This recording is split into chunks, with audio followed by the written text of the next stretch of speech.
Today I'm going to be walking you through how to use Padlet. Let's get started. The very first thing you're going to do is search Padlet in Google. From there, you're going to click on Padlet. You're going to log in using your credentials for school, so you're going to log in with Google. Make sure you log in with your school account and not your personal account because your school account gives you unlimited Padlets. So then you're going to press Make a Padlet. Then you are going to click on Select any of these patterns. Depending on what pattern you choose is how you will be able to manipulate and move things around. If you like the ability to move things around and connect ideas, you might want to choose Canvas or Wall versus choosing something like Shelf, where you want everything to go in categories, but it's up to you. For this Padlet, I'm going to use Shelf.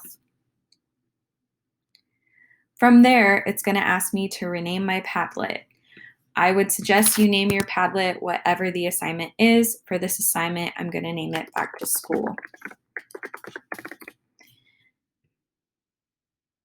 And then you can even change the description and add an icon.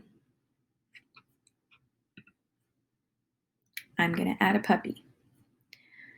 You can even customize your Padlet further by changing the wallpaper,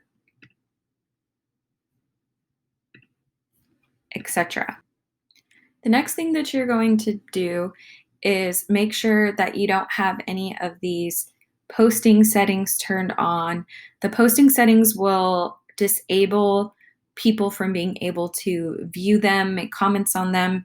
So for our class and the purposes of the Padlet, I would like you to keep those turned off.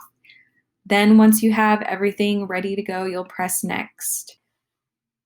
If you ever want to change your settings, you can simply go to the settings icon and click there. And that way you can change the title or anything else that you need to. For this class, I might ask you to create a collaborative group Padlet. The way you would do that is click Share and add members to your group Padlet. You can type in their email addresses or their username in Padlet, or you can change the privacy settings where you create a password and anybody with that password can be on the Padlet. You will need to change these settings here to Can Edit. Can Read means they can't do anything to the Padlet. Can Write means they can only write with the Padlet, but Can Edit means that they can add different things to the Padlet. I don't recommend you using the public setting simply because if you make it public and editable, that means anybody who gets a hold of your link can edit within. Once you've changed a setting to the setting that you need or want, you press Save. If you're going to create a password, you definitely have to set a password. So I'm going to make mine kind2.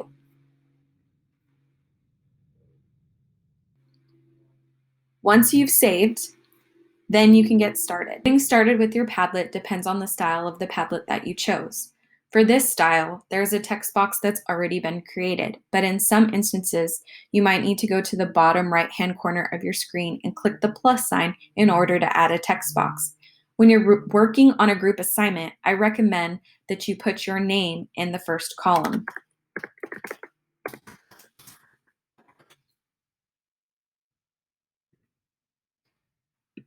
Once I press Save, I can add other smaller columns.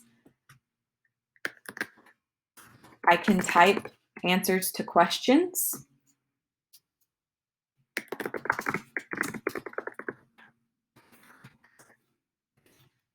You get the gist. I can even add a picture. I can do that by doing a couple of different things. I can upload a picture from my Google Drive by picking a file from my Google Drive. I can also add a link to maybe a slides presentation, a Google Doc. I can also type in images. Let's say I want a flower. and it will give me images that I can use within my Padlet. I could also do videos. These are pulled off of YouTube, GIFs, audio about flowers, and even web pages. Once I've picked something, I click on it and it will add it at the bottom here. Maybe I want to describe this as a symbol. I would put the description at the top and maybe even write something about it. Another thing you can do with Padlet is take personal pictures. Maybe you want to add a picture of somebody scared and you decide to do a fun picture of yourself being scared. So you click the camera, we get a 3, 2, 1, and then I could change it to grayscale, sepia, keep it normal. I could even enter a caption at the bottom and then press save, and it will add it to my Padlet. The last thing I'm going to show you is the toolbar. So when you create a new screen, you will see 3 dots in the bottom right-hand corner. When you click on it, you'll have a variety of options, some of which I've shown you already. One of the options that you haven't seen is the draw tool. From there, you can click a variety of different colors and create a drawing that you can then save into your Padlet. Once you're ready to submit your assignment, you would go to the share option. Notice that there's a warning sign if I have a password protected Padlet. I'm going to show you how to turn in both password protected Padlets and normal Padlets. You press copy link to clipboard. From there, you go to the Canvas module and the assignment that you're turning your Padlet into. I'm turning this one into Padlet practice. From there, I would click submit assignment and I'd go to the website URL option. I would press Control V to make sure that I turn in the right link.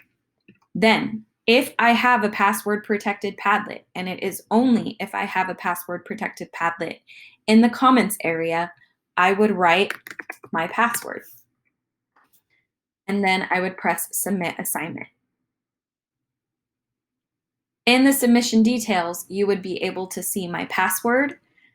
And if you click submission details and you click on the link, you'll also be able to see the Padlet.